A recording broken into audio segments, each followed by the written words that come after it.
everybody, welcome back to my channel. My name is Queenie for those who don't know me, reviewing Love is Blind UK season 2 episodes 9 and 10. Before I get into it, please make sure to like this video, subscribe and hit the bell, and leave a comment down below. So y'all know I don't care for, and yeah, one of y'all was like, oh girl, you need to stop with your lip smacking. Y'all not gonna come to my channel and police me. People have been getting real snappy in my comment section and real disrespectful. So the person who called me a mammy, I hope you have every single day that you deserve. Like, excuse me? Ew. Y'all don't get crazy over a TV show, okay? One thing it never was that serious. So, I really don't care for the dress shopping and the suit shop. I don't know. Like, I don't think that we get a lot of information, especially if they're not going back and forth and like, oh, which dress should we have? I think there was one, I forget which couple it was. It might have been UK. I mean, it might have been US. It might not have even been UK. But the girl really liked one of the dresses and her mom didn't like it. And so she changed it to appease her mom. If it was something like that, I'd be like, oh, okay. Or last year we had Demi talk about how difficult life has been for her before and the insecurities and stuff. That stuff, you know, we can sink our teeth into. This season, I really don't feel like we learned a lot more from this little segment. However, a few things did stick out to me. Cal's friend was questioning Cal on whether or not he'd be able to remain committed to his relationship post the honeymoon phase. The fact that this keeps coming up is a question mark to me. He says himself he used to struggle with commitment. His brother doesn't even have faith in him. His friends also don't have faith in him. It just makes me wonder a few things. Ashley also says she has a pattern of finding love in the wrong places. It definitely seems like Billy is the wrong person because this man is still torn on whether or not he should say yes to her at the altar, mainly because her job keeps her away for so long. The same man who knew exactly what her job was when they started dating. I'm sorry, just like, I understand his issue. I get it, right? But because this was something that was prevalent in the beginning, I don't want to hear him continuously complain about it. Like, please, put it to rest. If it was something that came up midway through, like the whole Ashley and Tyler thing, you know, she didn't know that he had these babies, you know, roaming the earth. She didn't know that, so they had to deal with that later on. You met her as a flight attendant, knowing how you felt about flight attendants, and still proposed to her as a flight attendant. I don't want to hear you complain about her being a damn flight attendant. Anyways, fast forwarding to the Stag and Hen parties, we have Barda, who says that that she and Jed did actually get into a big argument, and it still has to do with each other's role in this relationship. I'm getting the bill tonight, like, let's not argue about that. I didn't realise, like, how much it meant to him, and I was like, yeah, sure, no worries. I didn't actually understand why he was so upset. Naturally, when the bill came, I was like, as far as I'm concerned, I was trying to do something nice. Because they had a conversation about this, and she agreed that she would let him pay, she's absolutely in the wrong. She's here like, well, I was just trying to do something nice. Like, I don't really get why he got so upset, in the same way that he was trying to do something nice, which you guys agreed to. And then when the server comes around, you want to do a bait and switch. Oh, no ma'am. If a man wants to show up for you, who the hell am I to say don't accept? And it's not to say that she needs to just completely back off, not take the reins ever in their relationship, just be, you know, the trad wife, and like, nobody's saying that at all. But this man is begging to be there for you. Let him be there for you. Let him take care of you. Let him provide for you. Like, I don't, you know, it's okay. And then you can stack your bread on the side, girl. Nobody's saying that you can't, you know, be making a way for yourself on the side. Like, nobody's saying, I don't know. I just think this is a weird thing to get into tizzy about, which makes me think there has to be more to the story. It cannot be just this. It might be his fight style. I think she did say, like, the way that he was communicating was like out of character. maybe there's an ugly side to Jed that we didn't get to see that she's masking, because she keeps saying, oh, he's so kind, he's so caring, he's so loving, he's so this, he's so that. But you are so torn by these little bickering moments that you guys have had together, or this big argument that's about the same thing you've been talking about all season. It has to be more. She says herself that she is stubborn and argumentative, which is something that she's gonna have to sort out before she gets married, no matter who it is, child. He also says that he's stubborn, but it seems like he is trying to meet her halfway, but she's refusing to go halfway there. In earlier episodes, I did say that the trust is a really big issue for her. Even when she was saying to her girls, like, yeah, he makes me feel safe enough to be soft, but not too soft. I said, wow. Like, she's always on the defense.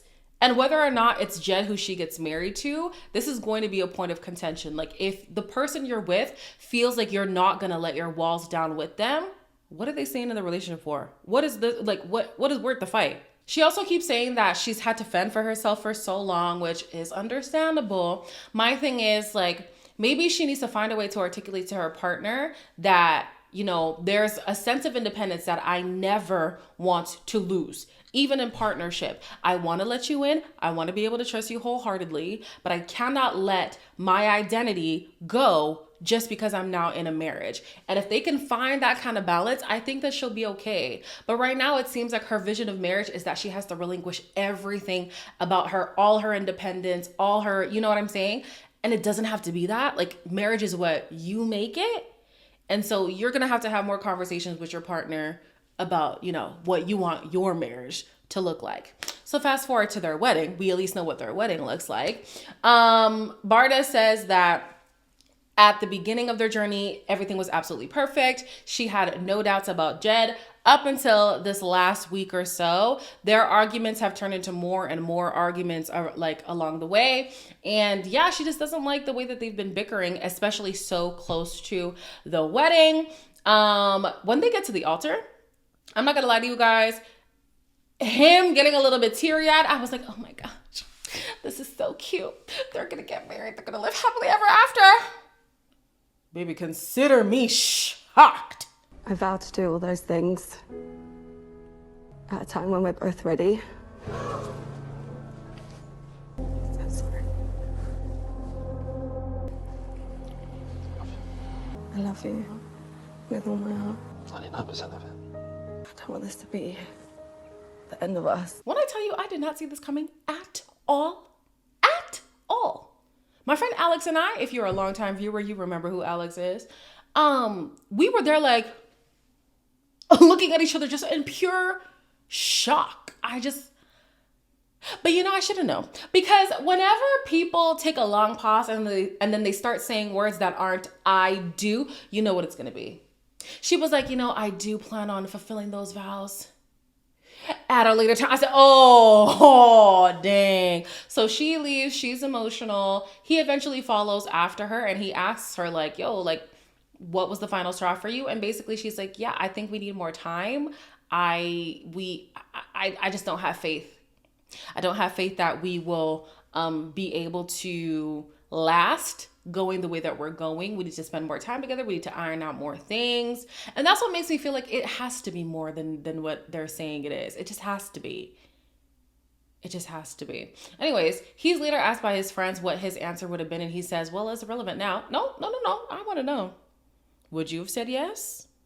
I would like to know that. Anyways, they do decide that they just need to let the dust settle for a little bit. Barda hopes that she doesn't lose Jed because of this. Jed says, I'm not quite comfortable just going back and pretending like nothing happened. Like, I'm going to need a few days to process what has happened. But it does seem like he's open. He did say time will tell where they go from here.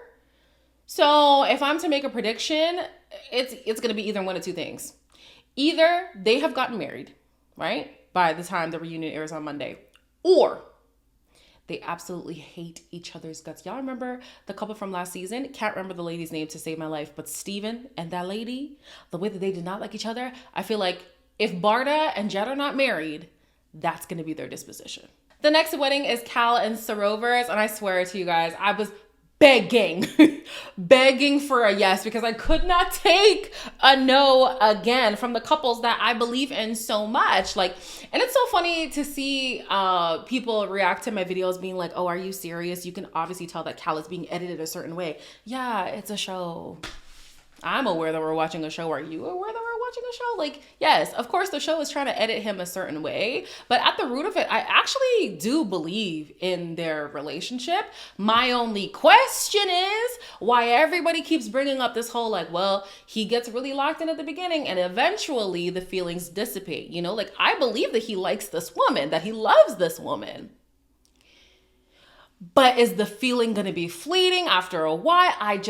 That's the part that I'm unsure about. But either way, their wedding was so gorgeous. It was the white wedding, but you could tell that they were in tune with, you know, the culture and stuff like that, all the beautiful colors, and oh, it was absolutely gorgeous. My friend was saying she actually liked that Cal decided to go with the white, even though the host was saying that the only person in white should be the bride, because it made those other colors pop so much more. And I fully agree. Like, this was gorgeous. I feel very proud having you here. Yeah, I feel very overwhelmed and proud. I'm mesmerised. It's not often I'm lost for words. You brought down the walls that I had built over many years to protect my heart. You protect, you care, you provide, and you love deeply.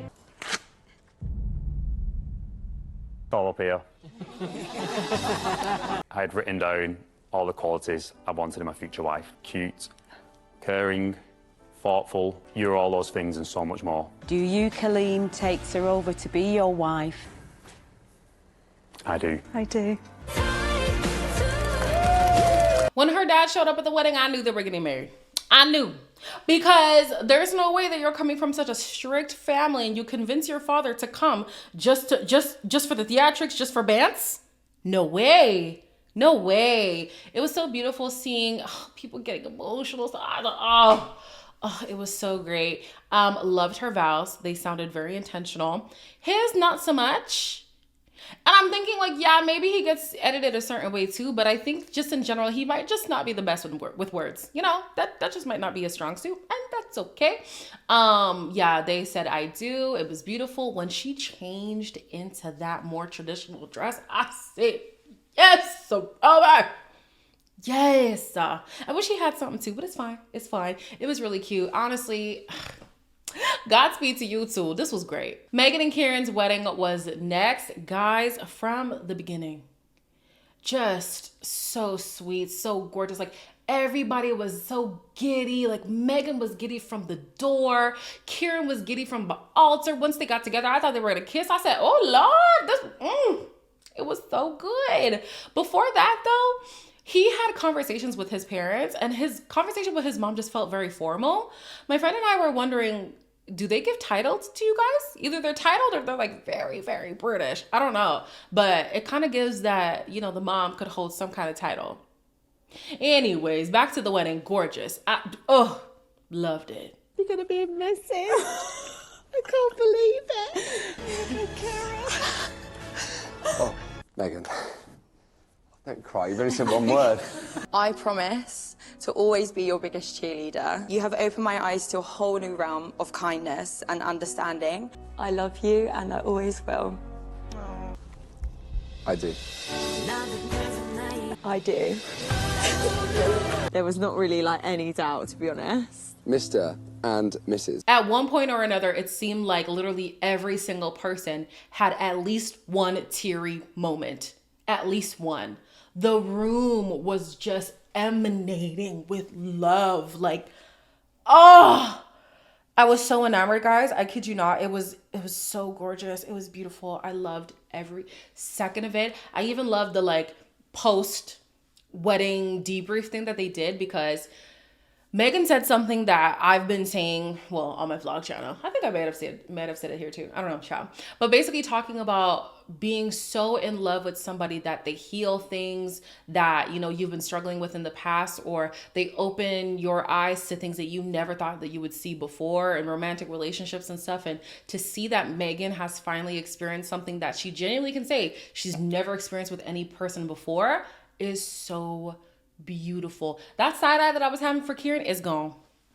It's gone. I'm obsessed with these two. This was our most anticipated wedding, and it did not disappoint. When Ashley and Billy came out, my friend Alex fell asleep. And I don't blame her, because this is the couple that I have the least hope in at all. I was like, bro, I'm not buying none of this at all, okay?